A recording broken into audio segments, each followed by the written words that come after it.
নবম শ্রেণীর ইতিহাস বিষয়ে আমরা পঞ্চম অধ্যায়ে 20 শতকের ইউরোপ যে বিষয়ে আলোচনা করছি সেগুলি মূলত সবই 1917 রুশ বিপ্লব কেন্দ্রিক। ইতিমধ্যে আমরা রুশ বিপ্লবের কারণ, প্রভাব, লেনিনের ভূমিকা, বলশেভিকদের সাফল্য এই সমস্ত আলোচনা করেছি। একই সঙ্গে রুশ বিপ্লবের অভ্যন্তরীণ তাৎপর্য এবং আন্তর্জাতিক তাৎপর্য সেটাও আলোচনা করেছি।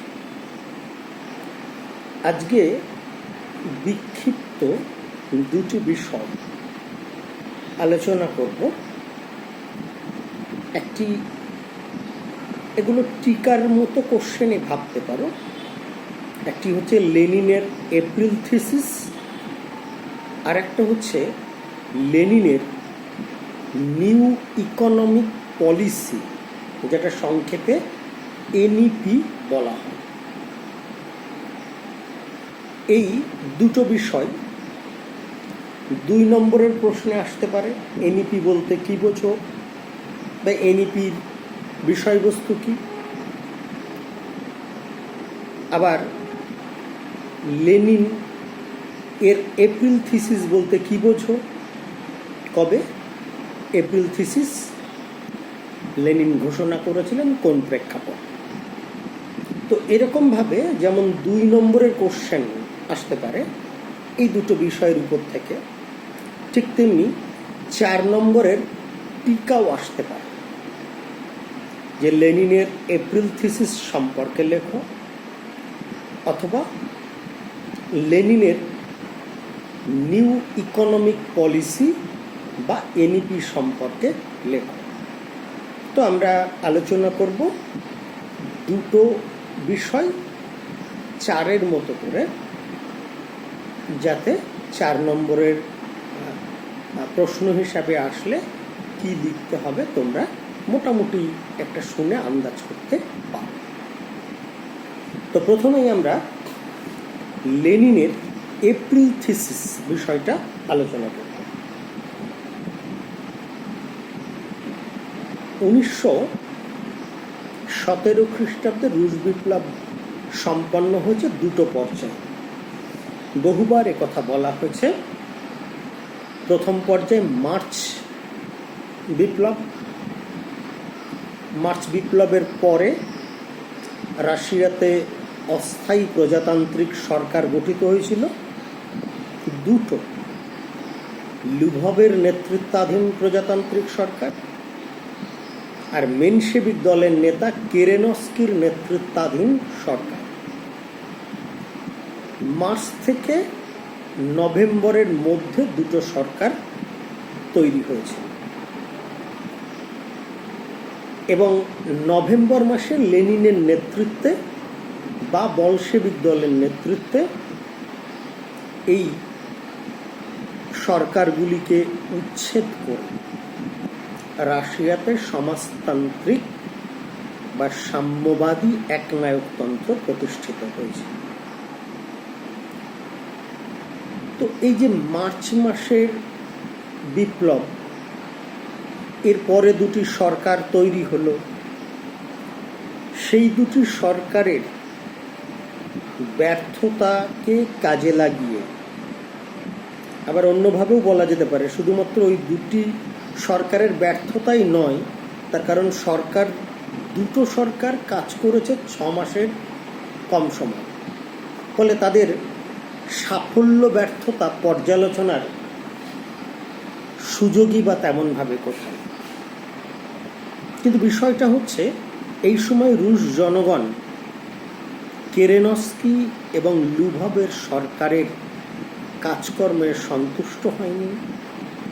তারা লেনিনের বলশেভিক দলের প্রতি আকৃষ্ট হয়েছিল, এবং লেনিন বলশেভিক দলকে সুযোগ্য নেতৃত্ব প্রদানের মধ্য দিয়ে 1917 নভেম্বরে সফল একটি বিপ্লব পরিচালনা করে রাশিয়াতে সমাজতান্ত্রিক সর্বহারা একনায়কত্ব প্রতিষ্ঠা করেছিল। এই সব কিছুর পরিকল্পনা তৈরি হয়েছিল লেনিনের এপ্রিল থিসিসের মধ্য দিয়ে। এপ্রিল থিসিস আসলে বিশেষ একটা সম্মেলন, যে সম্মেলনের মধ্য দিয়ে লেনিন একটা খসড়া পরিকল্পনা গ্রহণ করেছিলেন। তো আমরা এবার আলোচনায় চলে আসি যে এপ্রিল থিসিস গ্রহণের প্রেক্ষাপটটা কি। কেরেনস্কি সরকার ব্যর্থ হলো।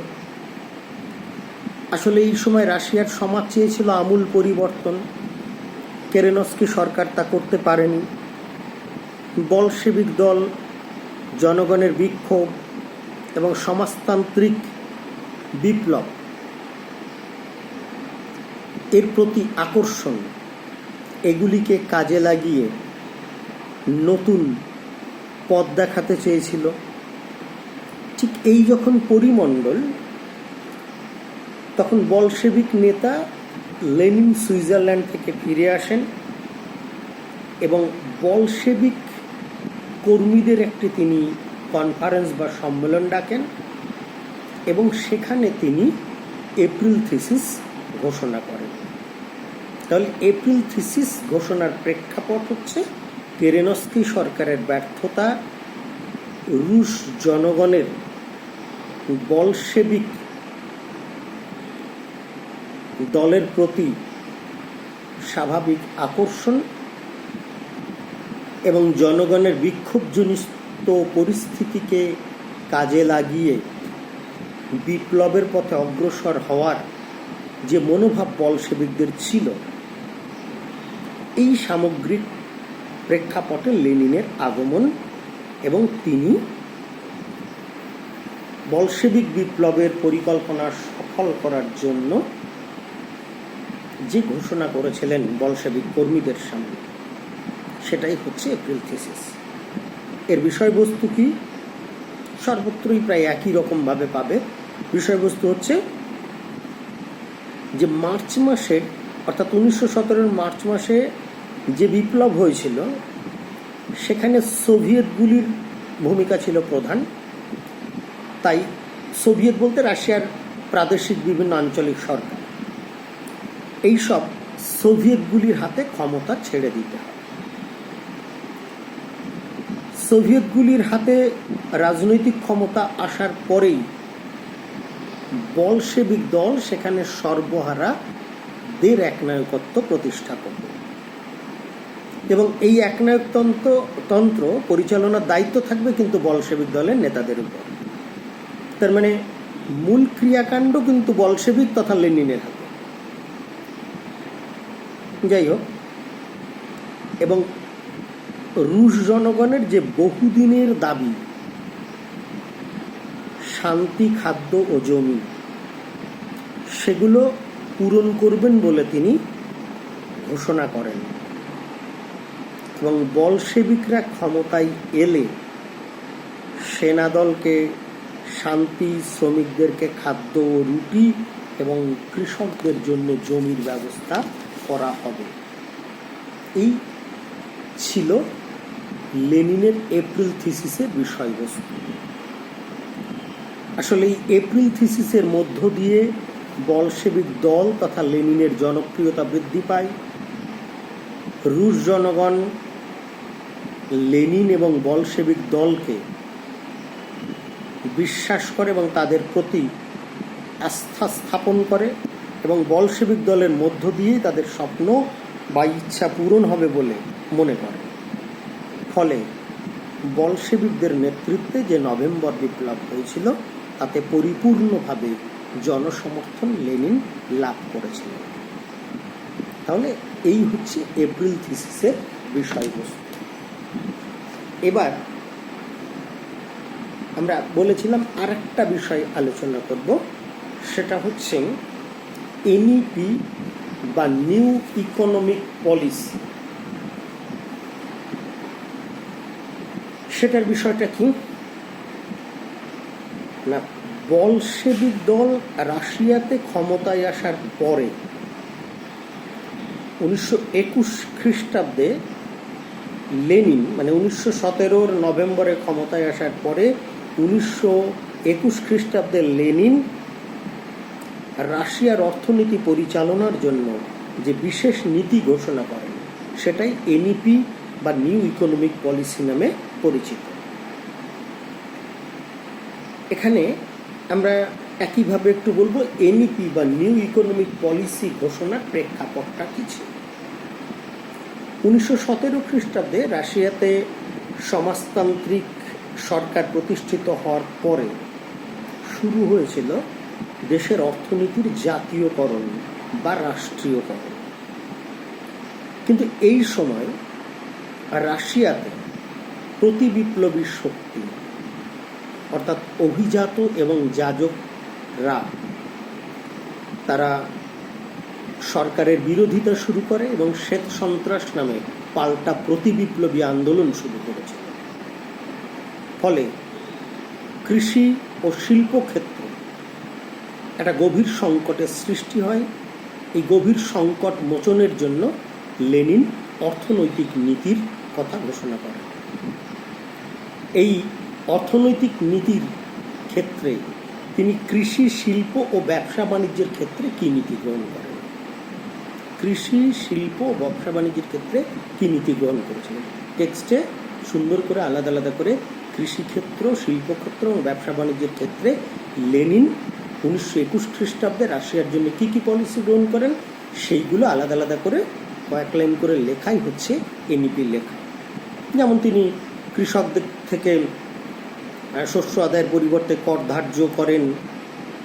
কর দেওয়ার পর উদ্বৃত্ত শস্য কৃষকরা তাদের ইচ্ছে মতো কেনা বেচার অধিকার লাভ করে। জমির উপর সরকারের কর্তৃত্ব বজায় রাখা হলেও মালিকানা কৃষকদের দেওয়া হবে।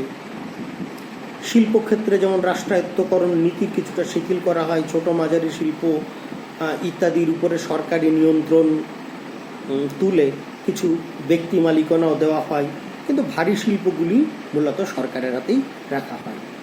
বাণিজ্যের ক্ষেত্রে অবশ্যই সরকারি নিয়ন্ত্রণ বজায় থাকবে। বিভিন্ন সংস্থার মাধ্যমে বৈদেশিক বাণিজ্য পরিচালনা করার ব্যবস্থা করা হয়। অন্তর্দেশীয় বাণিজ্যে অর্থাৎ রাশিয়ার অভ্যন্তরের বাণিজ্যে ব্যক্তিগত মূলধন নিয়োগ করার মেনে নেওয়া হয়। সবচেয়ে বড় কথা, রাশিয়া দ্রুত অর্থনৈতিক বিকাশের জন্য বিদেশ থেকে ঋণ সংগ্রহ করার সিদ্ধান্ত নেওয়া হয়।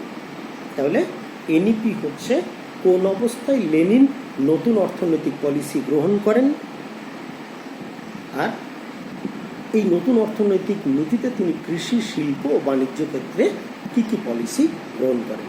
এই হচ্ছে এনইপি। তাহলে খুব সংক্ষেপে তোমাদের দুটো প্রশ্নের আলোচনা করলাম, এনইপি বা নিউ ইকোনমিক পলিসি এবং এপ্রিল থিসিস।